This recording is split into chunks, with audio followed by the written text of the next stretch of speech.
green pastures. He leads me beside still waters.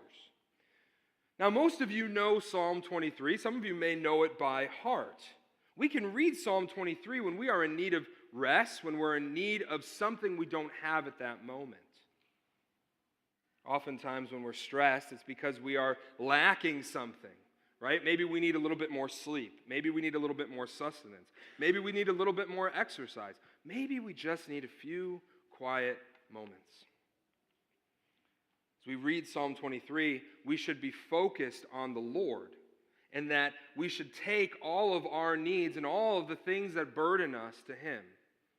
For God's word tells us that Christ says His burden is light, so cast our cares on Him.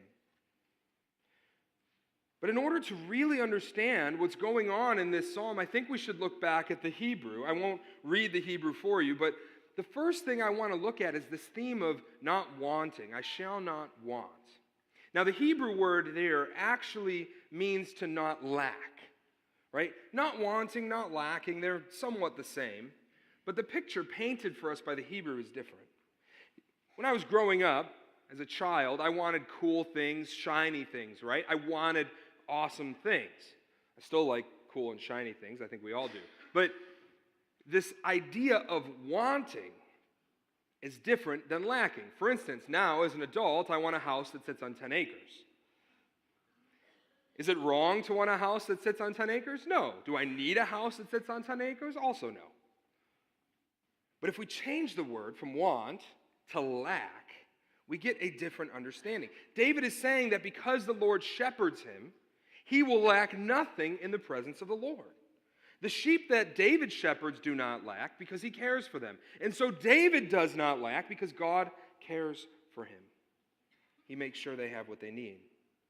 Now, the second thing I want to look at is the word still in the phrase still waters or quiet waters, as your NIV says.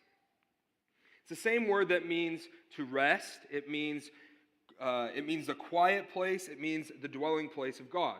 But before we jump into what this word paints a picture for us today, I think we should probably understand a little bit about sheep. Now, I lived next to a farm for a few years, and I still know nothing about animals. I'm imagining that a lot of you don't know much about sheep either. The average sheep needs 2 to 3 gallons of fresh water per day. And a pregnant or nursing sheep needs upwards of 5 gallons of water per day. Now, my wife can barely get me to drink a glass of water per day, while sheep need it by the gallon. Unless we count coffee as water, right? It's made with water. My wife tells me no.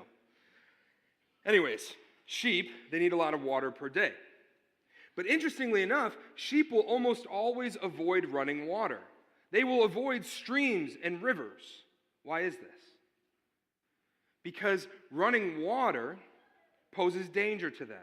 You see, sheep have a thick wool coat. And if they were to fall into the running water, they might not get out. Their thick wool coat will become waterlogged, and it's almost a death sentence. So when the Bible uses the word rest or quiet for the water, first and foremost, it's talking about the water not moving.